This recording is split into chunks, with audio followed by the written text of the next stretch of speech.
Assalamualaikum warahmatullahi wabarakatuh. Salam sejahtera bagi kita semua.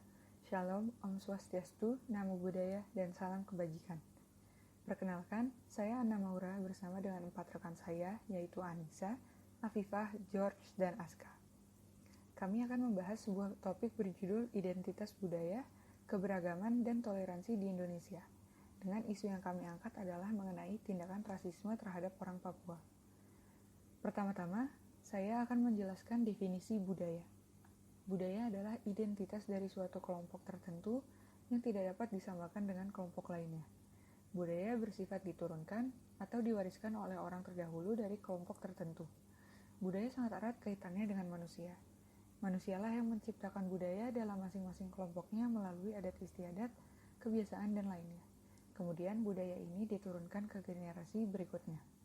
Namun tidak dapat dipungkiri bahwa budaya bersifat dinamis, sehingga dalam proses pewarisan ada kemungkinan budaya tersebut akan mengalami perubahan.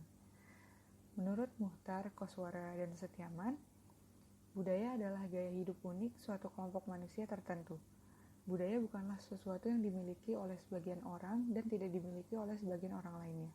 Tetapi budaya dimiliki oleh seluruh manusia dan dengan demikian seharusnya budaya menjadi salah satu faktor pemersatu, yaitu pemersatu dari banyaknya budaya yang dihasilkan, yang dapat disebut sebagai keberagaman. Keberagaman terjadi karena adanya perbedaan kondisi geografis tempat tinggal yang menjadikan masyarakat di Indonesia memiliki kehidupan beraneka ragam yang dipengaruhi oleh budaya masing-masing sebagai warisan dari tiap generasi sebelumnya. Widya Stuti memaknai keanekaragaman budaya sebagai proses, cara, atau pembuatan bermacam ragamnya kebudayaan yang sudah berkembang. Hal ini dimaksudkan bahwa kehidupan bermasyarakat memiliki corak kehidupan yang beragam dengan latar belakang kesukuan, agama, maupun ras yang berbeda-beda. Adanya keberagaman tersebut seharusnya diikuti dengan adanya toleransi dan bukan diskriminasi sosial budaya. Menurut Iromi, diskriminasi adalah suatu bentuk sikap dan perilaku yang melanggar hak asasi manusia. Diskriminasi juga dapat diartikan sebagai perlakuan terhadap individu secara berbeda dengan didasari faktor ras, agama, dan gender. Rasisme juga merupakan salah satu dari bentuk diskriminasi. Menurut Muflih, rasisme adalah suatu tindakan pelecehan ras yang terjadi pada seseorang atau kelompok, baik menggunakan ucapan, perilaku, atau tindakan kekerasan yang bersifat diskriminatif guna menunjukkan suatu intoleransi rasial terhadap warna kulit, keturunan, budaya, bahasa, maupun agama. Seseorang menjadi diskriminatif karena adanya perbedaan. Dalam rasisme berarti ada perbedaan ras. Diskriminasi adalah sebuah tindakan yang menentukan posisi, sehingga orang yang rasis, ia berusaha untuk mempertahankan superioritasnya. Di Indonesia, marak terjadi rasisme terhadap suatu golongan tertentu. Dalam kasus yang kami bahas adalah terhadap orang Papua. Penjelasan lebih dalam mengenai hal ini akan disampaikan oleh rekan saya. Salah satu kasus yang paling menyakitkan dan paling sering terjadi bagi masyarakat Papua adalah dikucilkannya mereka di lingkungan perantauan yang mereka singgahi, terutama di kampus-kampus tempat mereka belajar. Contohnya adalah seperti dalam video YouTube berikut yang tautannya kami cantumkan di deskripsi. Selanjutnya, saya akan menjelaskan mengenai isu yang kelompok kami pilih yang telah disinggung pada judul sebelumnya. Kelompok kami memilih isu mengenai tindakan rasisme dan diskriminasi yang terjadi pada rakyat Papua, dengan alasan bahwa pemahaman akan toleransi pada masyarakat Indonesia yang masih kurang akan adanya perbedaan budaya. Pada slide ini ada beberapa contoh mengenai tindakan rasisme dan diskriminasi yang masih terjadi pada rakyat Papua. Yang pertama adalah peristiwa rasisme dan diskriminasi pada mahasiswa Papua yang berada di Surabaya yang terjadi pada tahun 2020. Salah satu korban mahasiswa yang bernama Rudi mengenang kejadian rasialisme itu dengan mengatakan bahwa kejadian ini bermula saat munculnya dugaan perusakan bendera merah putih yang dibuang ke selokan asrama mahasiswa Papua Jalan Kalasan Surabaya oleh orang yang tidak bertanggung jawab. Ia menyebut aksi itu adalah upaya provokasi massa untuk merusak mahasiswa Papua. Kejadian itu lantas direspons oleh aparat gabungan dan ormas reaksioner dengan mengepung asrama mahasiswa Papua.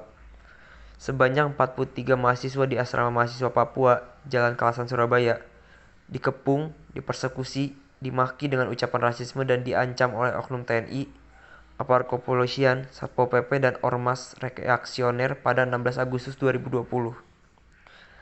Intimidasi dan pengepungan itu terjadi lebih dari 24 jam, yang juga disertai dengan ujaran kebencian dan makian berupa monyet terhadap 43 mahasiswa Papua. Selama pengepungan berlangsung, aparat keamanan menembakkan gas air mata beberapa kali ke dalam asrama. Peristiwa itu lantas memicu pecahnya aksi unjuk rasa yang lebih besar di berbagai kota dan kabupaten di Provinsi Papua dan Papua Barat. Mereka menuntut pelaku rasisme diadili. Namun, apa yang terjadi setelahnya justru bukan keadaan bagi orang Papua, melainkan pembungkaman lewat diblokirnya akses internet, dikirimin pasukan militer ke Papua, hingga dikriminalisasi sejumlah aktivis dengan tuduhan makar. Selanjutnya ada ucapan bernada rasisme dari Menteri Sosial yang akrab disapa Bu Risma. Bu Risma menjadi sorotan setelah mengancam ASN atau aparatur sipil negara di kementeriannya yang tak cekatan dalam bekerja untuk dimutasi ke Papua. Sejumlah pihak menilai ucapan Risma bernada rasis terhadap rakyat Papua. Koordinator anti rasisme yang bernama Michael Himan menyatakan bahwa kalimat Bu Risma seakan merendahkan orang Papua. Papua bukan tempat pembuangan manusia yang kurang berkompeten.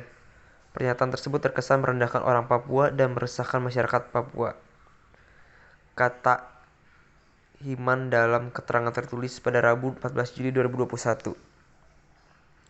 Sejumlah pihak juga menilai bahwa sangat disayangkan ucapan seperti ini bisa keluar dari Menteri Sosial yang seakan-akan menganggap bahwa aparatur sipil negara yang dipindahkan ke Papua merupakan bentuk atau standar terendah dari penugasannya.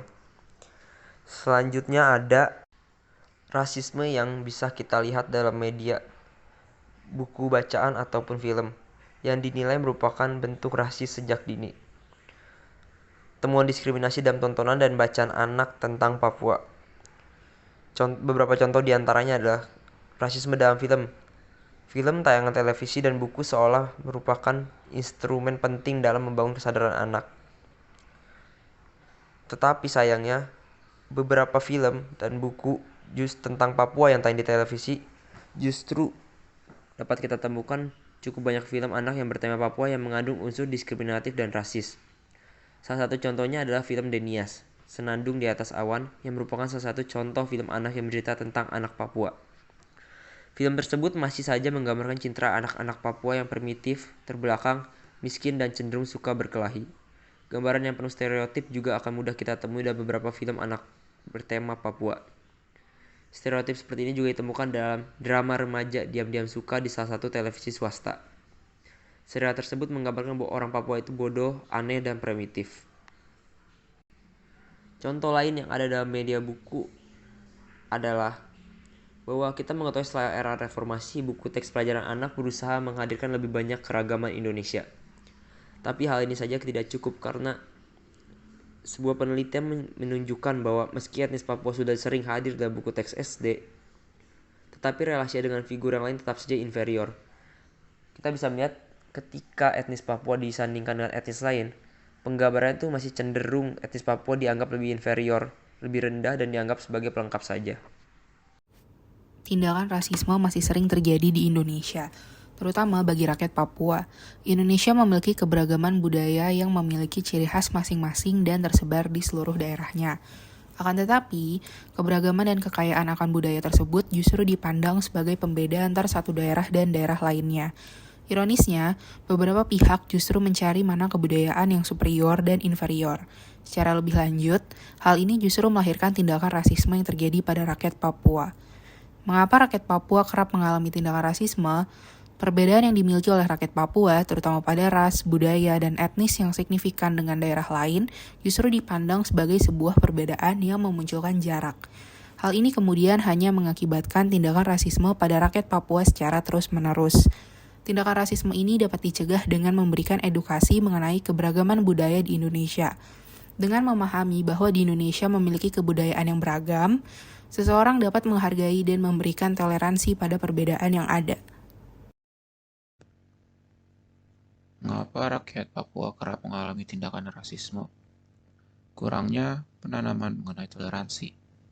Karena masyarakat jarang ditanamkan mengenai toleransi, dan bahkan jarang sekali diajarkan bagaimana cara menghargai perbedaan oleh lingkungan, baik lingkungan keluarga, lingkungan pendidikan, bahkan lingkungan sosial secara luas. Cara mengatasinya adalah dari kecil, masyarakat diberikan penanaman atau edukasi mengenai perbedaan dan cara bertoleransi, mulai dari lingkungan kecil seperti keluarga, kemudian lingkungan pendidikan, dan dilanjut dengan sosialisasi skala besar yang dilaksanakan oleh pemerintah. Kesimpulan dari kelompok kami, budaya merupakan identitas dari suatu kelompok yang dimiliki oleh seluruh bangsa manusia, termasuk salah satunya Indonesia. Maka dari itu sudah seharusnya sebuah kebudayaan menjadi salah satu faktor pemersatu bangsa. Indonesia merupakan negara yang memiliki keragaman budaya. Sudah seharusnya masyarakat Indonesia memiliki sikap toleransi berbudaya yang tinggi.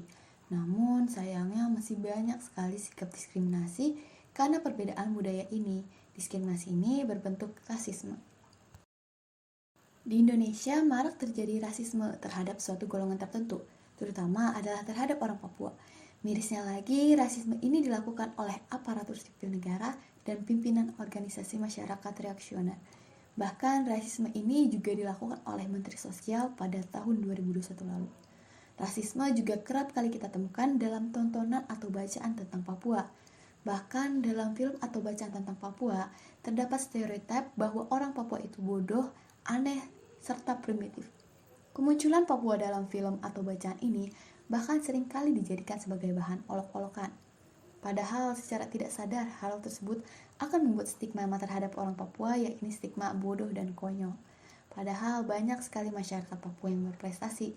Contohnya adalah seperti Bob Royan Sabatino, Kawai, dan Tinus Lamekiwi yang berhasil mewakili Indonesia setelah berhasil masuk tim penelitian NASA pada Maret 2016 lalu.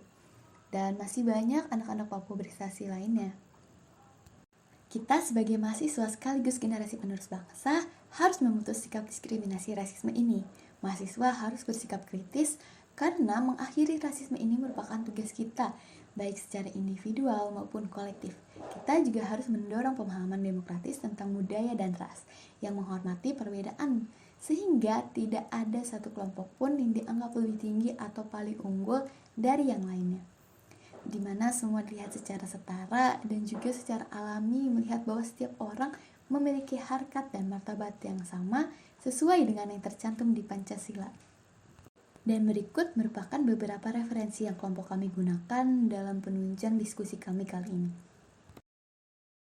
Demikianlah hasil diskusi kelompok kami mengenai identitas budaya, keberagaman, dan toleransi di Indonesia dengan isu tindakan rasisme dan diskriminasi pada rakyat Papua.